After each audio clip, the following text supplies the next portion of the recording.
Well done. Thank you. So when the mast is up, this just adds some added power to the boom tension. Yep. Some people feel these are unnecessary, and some people say you must have these. Okay. Anyways, so let's see. It's a little tangled up, but anyways, so let me remember. So this.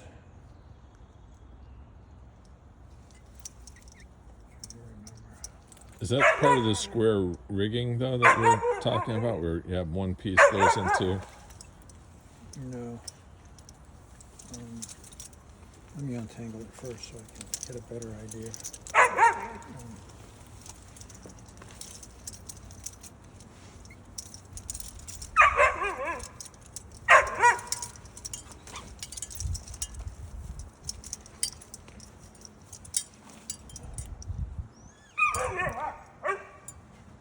I have to draw this up, a little sketch.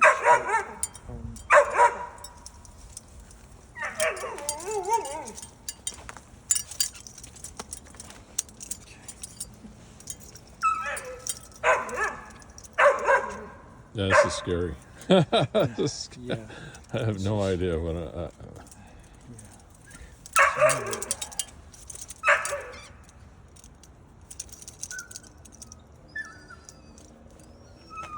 Watching videos. Yeah, I'm probably going to be getting on that Facebook page. Yep. Let me see. This is actually a pretty simple thing. It's just tangled up.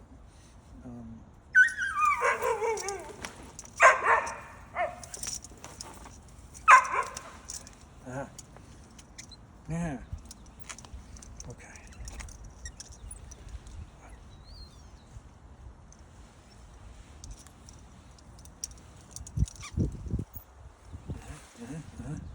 All right. So,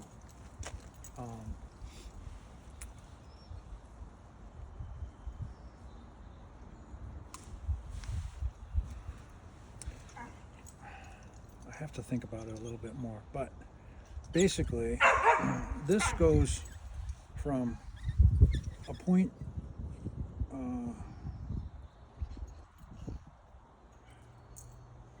This goes from a point on the bottom of the mast, or not the bottom of the mast, but the part of the mast below the boom to the boom. Yep. And what it does is when you pull on, actually, this is how it goes. So when you pull on this, see how Yeah. this would get smaller? Yep. What this line is doing is between the mast and the boom, it's just giving you, it's kind of acting as a bridge between the lower mast and the early part of the boom, and it just creates a tension point so that the boom doesn't flop around as much as it would if you didn't have this tensioned up. Okay. So it's just like a rope arm that's tensionable to create tension between the lower part of the mast and the early part of the boom. Okay. It's called some people call it a kicker. It has another name too, but I call it a kicker. If you look up how to use a kicker on a boom, Yeah. this is probably what you'll see. Okay. Okay, and then it cleats off somewhere on Yeah, the. and this is just the line that you would use to pull it, because the racers, if they're going, depending whether or not they're going upwind or downwind, they're always playing with that. Like if they're going downwind and they want quiet, if they want the boom to swing out, they relax the kicker so it can swing out. Yeah. If they're going tight upwind, they tighten the kicker up. Okay. So it's like in line with the boat. Right. So that's what's pulling the sheet in and letting out the sheet, is that controller right there, or is Not that, for the main sheet, just for the tension between I'll have The to boom- sketch it. the boom and the, from mast. The early part, like it attaches, like if this is the whole boom and the boom goes like 10 feet that way, Yeah. this thing attaches right about here. Okay. It's only a couple of feet out Yep. on the boom, and it goes right under the boom, pretty close under the boom, to a big fat steel loop Yes. on the mast. Yep. And it creates just that one little, it creates a triangle. But Okay. that piece that's made of the rope is Yep. only about this long. And Okay. when it's really tight, it might only be this long. Right. But Okay. That's great. The racers play with the kicker a lot. You probably will set it like in a medium tension and just sail with it. Sure. Okay. That's what I would do. Thank That's you. the kicker. And then, And this piece, I will also draw this up, but if you want to send it to me on the messenger, take your Yeah. time. Yeah, there's no rush. I'm not so sailing anytime. This is the only thing to know about this is the main sheet. Okay. So this is the one that controls the whole boom. Okay. And goes into that central thing with the jaws. Yep. This is the main sheet. The reddish part is the main sheet that goes all the way out to the triangle. Yep. The gray part is the triangle itself. Okay.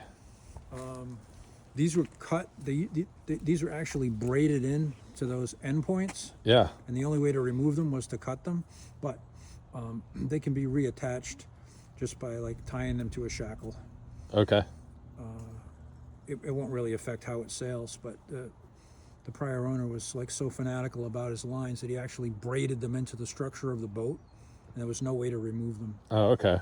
But it's perfectly fine to just tie like a knot and use a shackle to attach it Okay. instead of, or you could have a professional rope braider rebraid these, but I would not bother.